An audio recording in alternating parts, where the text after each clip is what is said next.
Саламатсыздар ма балалар? Қашықтықтан білім алу сабағына қош келдіңіз. Бүгінгі сабағымыздың тақырыбы тізбектер. Сабақтың мақсаты заңдылықты немесе ережені өзі таңдап, сандар тобы тізбектерін құру. Оқулықтағы 25-ші беттегі нөмірі 1-ші тапсырманы орындаңдар. Тізбектің әрқайсысында орналасқан сандарды мұқият қара және қай сан артық екендігін анықта. Ойлануға уақыт беріледі.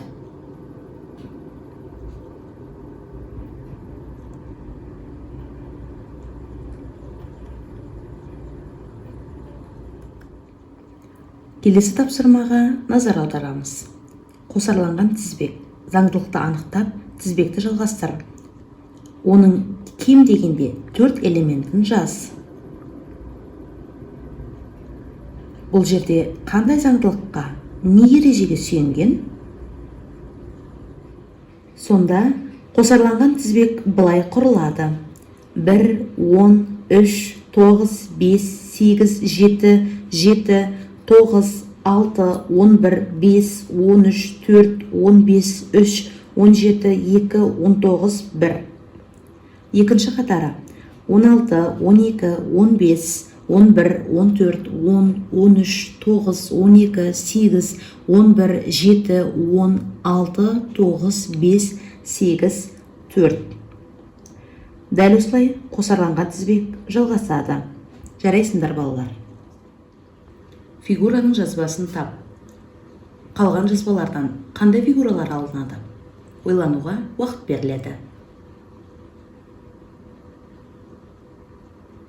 Өте тамаша. Фигуралардың жазбаларын өте жақсы анықтадыңдар.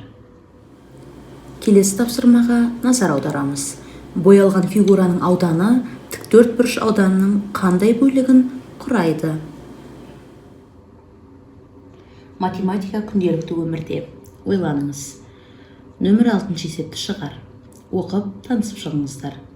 Оқушылар ағаш отырғызды. Оның биіктігі 72 см. 1 жылдан кейін ағаш 80 сантиметрге, 2 жылдан кейін 88 сантиметрге, 3 жылдан кейін 96 сантиметрге дейін өсті.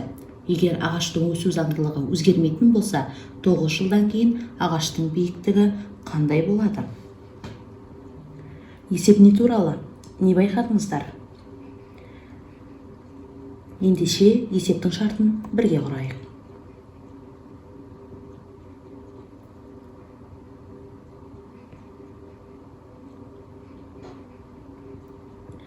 Есептің шешуіне назар аударамыз.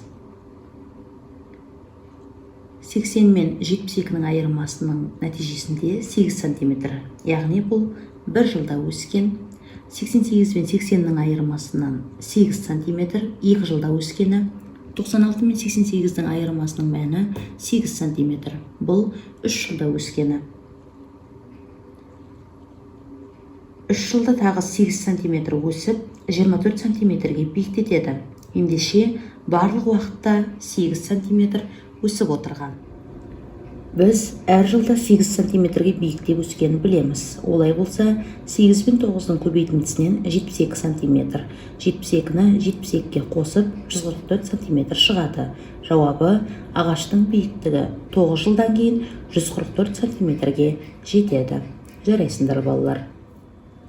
Тіктөртбұрыш 6 шаршыдан тұрады. 2 шаршы толығымен 4 шаршы жартылай боялған. 2 жарты жұп шаршының ауданы 1 шаршының ауданына тең. Ендеше фигураның боялған бөлігінің ауданы тіктөртбұрыштың ауданының 6-тан 4 бөлігін құрайды. Дескрипторлар. Заңдылықты анықтап, сандар қатарын жалғастыра аламын. Заңдылықты немесе ережені өзі таңдап, сандар тобы тізбектерін құра аламын. Фигураның жазбасын анықтай аламын. Фигуралардың ауданын есептей аламын. Сабағымыз аяқталды. Тыңдағандарыңызға рахмет. Сау болыңыздар.